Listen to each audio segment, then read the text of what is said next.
Buen día, yo les voy a hablar acerca de este tema denominado piodermias, que está constituido en este seminario de microbiología. Yo soy la capitana Adriana Rosas Manzano, me conocen, y bueno, pues yo soy dermatóloga.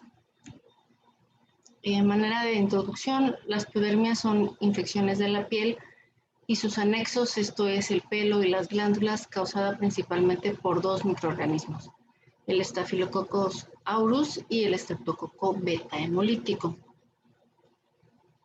En este esquema quise representarles las diversas enfermedades que pueden ser originadas por estos microorganismos y depende de la localización en donde esté la infección, es entonces el cuadro o patología que vamos a tener. También, si se dan cuenta, puede afectar a los anexos, como ya habíamos mencionado, ya sea el folículo piloso o las glándulas apocrinas. Ya iremos viendo algunas de ellas tras la charla. Entonces, ¿quiénes desencadenan estas enfermedades? Principalmente el Streptococcus pyogenes. Este es un patógeno humano que puede dar una enfermedad con invasión local o también sistémica, y como secuela puede dejar incluso algunos trastornos inmunitarios. Quise ponerle estas fotografías para que vean cómo es su forma y su estructura, que bueno, se van a identificar como cocos esféricos u ovoides. Tienen unas cadenas que se forman ya sea de longitud variable, a veces se ven en forma de bastón, son microorganismos gram positivos, y la cepa del grupo A en específico va a tener una cápsula de ácido hialurónico que le va a dar mayor virulencia a diferencia de otras cepas, que también van a impedir la fagocitosis. Su pared está constituida por algunas proteínas, peptidoglucanos y también hidratos de carbono. Y estas estructuras que vemos aquí localizadas se denominan fimbrias y son muy útiles principalmente para adherirse a las células epiteliales. Este microorganismo crece en medios sólidos, principalmente de sangre o líquidos hísticos, forman colonias discoides de 1 a 2 milímetros de diámetro, requieren energía con glucosa y ácido láctico, su incubación es en CO2 al 10%, y crecen en temperatura de 37 grados centígrados. Pueden dar colonias mate o de tono brillante. También va a generar el estreptococo algunas toxinas y enzimas que son muy importantes. Estas le van a servir para ciertas cosas. Por ejemplo, la streptocinasa funciona como fibronelicina, permite que a la bacteria salir de los coágulos de sangre. También encontramos las desoxirribonucleasas, principalmente la A, B y D, que degradan DNA y le van a facilitar su propagación. La enzima hialuronidasa ayuda a la diseminación de este microorganismo, y muy importante las exotoxinas, principalmente A, B y C, que cuando estas se encuentran presentes nos van a dar un cuadro de síndrome de choque séptico o fiebre escarlatina. Esto se da porque se liberan algunas citocinas que generan cuadros inflamatorios más severos. También las hemolicinas le ayudan para la lisis de los eritrocitos. Ahora bien, con el Staphylococcus aureus, estos son células esféricas de 1 micra de diámetro, también son gram positivos, y como vemos aquí en las fotografías, parecen racimos irregulares de uvas. Se desarrollan rápidamente y producen pigmentos, ya sea de tono blanco o amarillento. Son coágulos A positivos, embolizan sangre y bueno, van a dar pues diversas infecciones. Crecen en cultivos de agar, dan colonias puntiformes, también contienen polisacáridos antigénicos y proteínas en su estructura, y hay también el peptidoglucano, que induce producción de interleucina, principalmente la de tipo 1.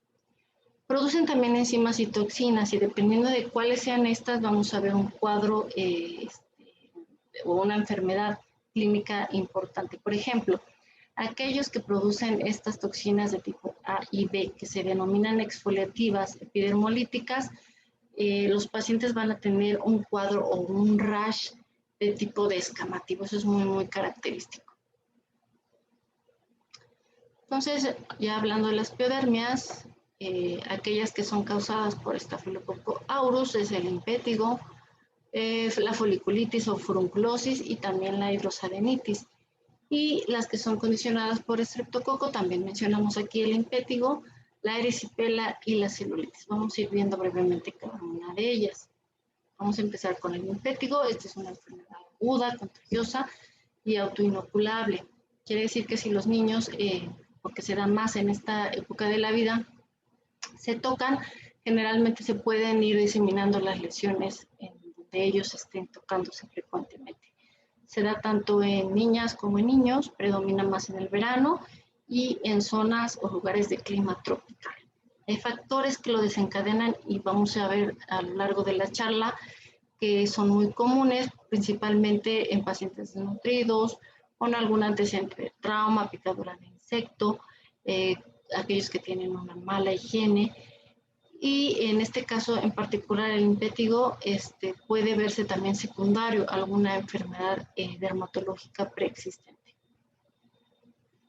El 60% de los casos será por Staphylococcus aureus, el 20% por el Streptococcus pyogenes y en un 20% incluso los dos microorganismos se ven involucrados.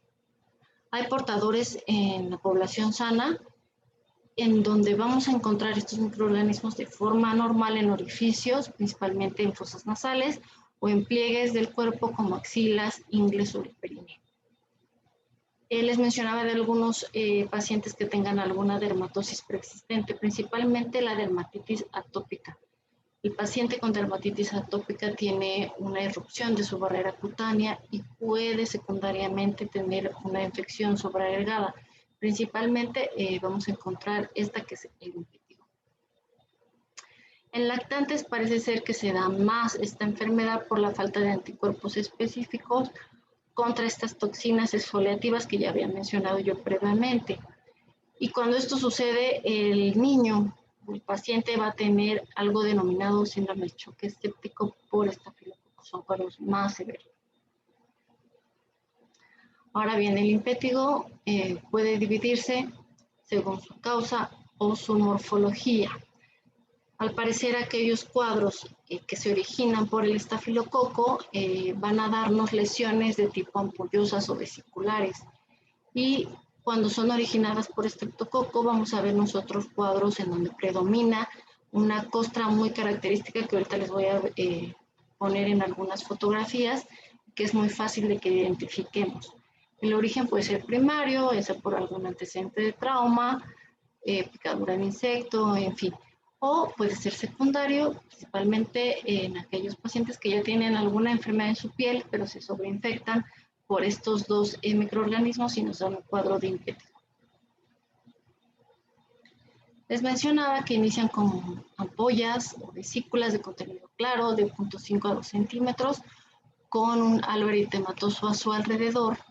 Puede haber pústulas y ya sea con vesícula, ampolla o pústula, cuando se rompe ese techo va a liberar un exudado ceroso, seropurulento que se va a desecar y entonces forma de forma muy característica la costra melicérica, como lo vemos en la fotografía. Estas son las costras melicéricas que son de tono como amarillento o en color naranja. Y les mencionaba yo, pues también se puede localizar muy típicamente alrededor de las fosas nasales. Cuando estas lesiones llegan a diseminarse o extenderse, incluso vemos lesiones de tipo anular. Estos cuadros pueden tener una curación espontánea, sin embargo, una vez que nosotros los detectamos, pues se les da el tratamiento y responden de forma favorable. El impétigo secundario, es decir, cuando ya hay una enfermedad de base previa en la piel, podemos ver también sobreinfecciones con la presencia de vesículas, con un eritema importante y que después van a darnos lugar a las costras melicéricas. Puede haber ataque al estado general, fiebre, adenopatías, inclusive reportado en la literatura en un 2 a 5% cuadros de glomerulonefritis, estas relacionadas más con el estreptococo beta hemolítico de las cepas 49 y M29. Puse este cuadro como para hacer un resumen. Hay autores que incluso dividen también el impétigo en varios tipos. Vamos a hablar, por ejemplo, del impétigo contagioso o de Tilbury-Fox. Este se da más por la infección por estreptococo. Inician como vesículas y después la costra melicérica que ya hemos mencionado, pero nunca se va a ver afectado la zona acral. La zona acral son palmas y plantas. El impétigo de las mucosas, aquí vamos a ver placas erosivas, principalmente en esta zona, y esto se denomina queilitis angular o flicterolar. El impétigo circinado seco o geográfico de Saburó, aquí vemos ampollas que tienen poco contenido líquido, se desecan muy rápidamente y posteriormente nos dan estas costras melicéricas y también eritematosas. Hay otra variedad denominada impétigo miliar. Se le denomina así porque hay una dermatosis muy común en los recién nacidos llamada miliaria, en donde vemos unas microvesículas. Aquí las vesículas son muy pequeñas, pero se secan y vemos la costra melicérica muy característica. Hay otra variedad llamada intertrigopiógeno, en donde se ven afectados los pliegues o la zona retroauricular. El tratamiento, bueno, con algunos secantes que son antibióticos, también el ácido fucídico, que está muy en boga actualmente, la mupirocina o el fluoquinol. Cuando esto se extiende o a lo mejor son cuadros más recurrentes, tenemos que dar tratamiento sistémico con diversos antibióticos, principalmente difluxacilina, la penicilina, en aquellos pacientes alérgicos, inclusive macrólidos. Y hay literatura que recomienda dar tratamiento tópico aunado a un tratamiento sistémico. Aquí les dejo el cuadro para que vean las dosis que se utilizan en estos pacientes. Realmente el pronóstico es bueno, es fácil de resolver, pero es importante que, como se presenta más en los niños, pues explicarles a los papás cómo es que tienen que ser las medidas de higiene para evitar la recurrencia de esta patología. Otra piodermia es la foliculitis. Esta se da más por Staphylococcus aureus, es una inflamación aguda del folículo piloso. El factor desencadenante es un trauma repetitivo con el rasurado o el uso de algunas cremas, cosméticos muy grasosos. También se ve asociada a la escabiasis o pediculosis y hay estudios en donde parece ser que la deficiencia de zinc es un factor detonante para esta patología. ¿En dónde vamos a ver nosotros las lesiones? Pues en zonas pilosas, observamos micropústulas, eritema alrededor. Estas pueden también romperse y de forma secundaria darnos un impétigo con las costras melicéricas. La mayoría de los casos son de evolución aguda y asintomáticas, pero también puede haber cuadros más severos que ahorita vamos a ir viendo, en donde hay dolor, inclusive son cuadros recurrentes. Por ejemplo, aquí vamos a ver algunas variantes, que es el impétigo de Pojar. Ojo, pese a que tiene este nombre impétigo, es una foliculitis. Esta es una forma superficial, son pústulas pequeñas y se ve más en piel cabelluda de niños. La psicosis de la barba, aquí vemos abscesos, son lesiones crónicas, más recidivantes, y también está esta variedad, foliculitis queloidea de la nuca. Se llama así porque nosotros vamos a ver cicatrices queloides, donde se forma la cicatriz, muchas veces también no hay cabello, y bueno, estos son cuadros recurrentes y más severos. Las variedades más graves, está la celulitis disecante de la piel cabelluda y la foliculitis decalvante. Aquí, inclusive el paciente tiene ataque al estado general, puede haber fiebre, hay formación de nódulos, abscesos, que después dan origen a cicatrices y encima de esas cicatrices ya no vuelve a crecer cabello y entonces se da una alopecia cicatrizal no recuperable. El tratamiento es con fomentos antisépticos, también con tratamientos tópicos, antibiótico sistémico, y hay que eliminar la causa de la irritación. Si ya mencionamos que se da más en pacientes con un rasurado muy continuo, pues evitar este tipo de trauma de forma recurrente. La higiene es muy, muy importante, y actualmente también hacemos uso de algunos esteroides intralesionales. Se aplican, se inyectan, y el que más utilizamos es la triamcinolona. Cuando son cuadros severos, se requiere inclusive del tratamiento quirúrgico, hay que retirar toda esa zona afectada, principalmente la foliculitis decalvante, Y cuando se forman estas cicatrices queloides, la radioterapia superficial tiene buena respuesta. Otra piodermia es la hidrosadenitis, conocida también como golondrinos, hidradenitis supurativa o acné inverso. Este cuadro se da porque se afecta el epitelio folicular de las glándulas apócrinas. Hay una oclusión folicular de tipo comedón, una inflamación crónica importante. Hay un exudado de las lesiones y también la formación de cicatrices. Se ve más en las mujeres, aparentemente el factor detonante son los andrógenos sobre el desarrollo glandular. Es muy común en pacientes con obesidad, con acné, con algunos otros trastornos de la queratinización y también muy importante en aquellos pacientes que fuman o que tienen el hábito del tabaquismo. Razón por la que si vemos un paciente con este antecedente, es importante mencionarles que esto tiene que disminuir porque si no, no tienen una buena respuesta en el tratamiento. Se ve también más en climas tropicales o en aquellos pacientes que utilizan ropa ajustada, en donde se produce maceración de la zona y donde también hay mala higiene. Puede ser uni o bilateral, afecta axilas, ingles, periné, pubis, areola y ombligo. Cuando va siendo más severa, hay formación de abscesos que son dolorosos, se forman fístulas entre estos abscesos y cicatrices deformantes. Cuando son cuadros crónicos, como los que estamos viendo ahí, el tratamiento puede ser inclusive quirúrgico. Vean las fotografías, la presencia de estas cicatrices y la deformidad que llegan a presentar estos pacientes, que por ello es que se requieren tratamientos quirúrgicos definitivos. Hay un sistema de estadificación. Grandes rasgos les menciono, el estadio 1 es el más leve y el estadio 3 donde ya hay cuadros recidivantes, trayectos fistulosos, abscesos, y que estos requieren un tratamiento quirúrgico.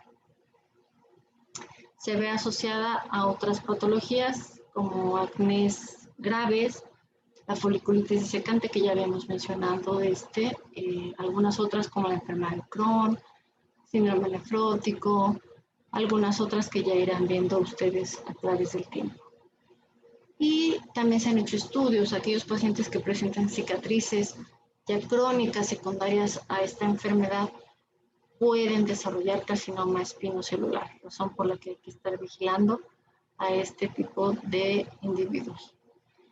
Si vemos cuadros leves, su evolución va a ser, pese a que es crónica, benigna, intermitente, y cuando es algo definitivamente más grave, son cuadros más recidivantes, con ataque al estado general y con un mal pronóstico. Ahora bien, actualmente algo que se está utilizando mucho son los anticuerpos monoclonales, principalmente infliximab o adalimumab, son tratamientos que parece ser que ahorita les está favoreciendo mucho a los pacientes. Aquí les pongo alguna lista de otro tipo de diversos tratamientos.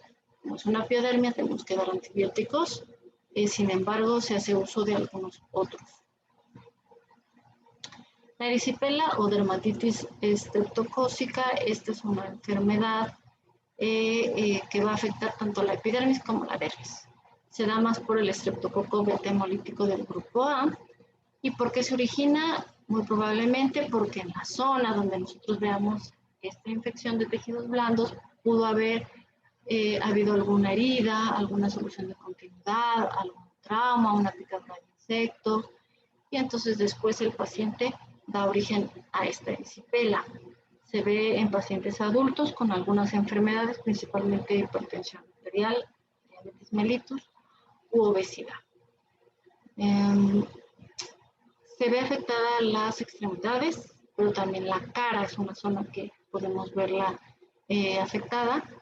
Y aquí vean en la fotografía, lo que vemos principalmente es esta piel en aspecto de piel de naranja, se delimita muy bien. Aquí podemos nosotros discernir de la piel sana de la piel enferma. Si tocamos esa piel, es una piel con mayor aumento en temperatura, se ve eritematosa y puede agravarse inclusive con la presencia de ámpulas que forman después costras. Cuando son cuadros severos, pueden dar origen a linfangitis o adenopatías regionales, con mayor aumento de volumen. Su evolución es rápida. Si tenemos antecedentes de alguna enfermedad como diabetes mellitus, hipertensión, o que hay cierto descontrol, inclusive el manejo tiene que ser intrahospitalario. Cuando estos cuadros son recurrentes, nos dan origen a la epianteasis nostra, que son estas extremidades con edema, con deformidad, que son irreversibles. El tratamiento, el paciente tiene que estar en reposo, tiene que elevar la extremidad si esta es la afectada, se hace uso de algunos fomentos. El tratamiento es penicilina, sin embargo, ahora con esto de la resistencia se utilizan algunos otros tratamientos, como la dicloxacilina, algunas cefalosporinas, meropenem, y muchas veces inclusive son esquemas dobles o de triple antibiótico. Otra epidermis es la electima. Esta ectima es una urgencia dermatológica, pese a que ahorita van a ver que inician con lesiones de menor tamaño, se propagan rápidamente y su evolución es tórpida. Se va también a ver en pacientes que viven en climas tropicales o estrato socioeconómico bajo, en aquellos que tienen desnutrición, algún tipo de inmunodeficiencia y en pacientes alcohólicos.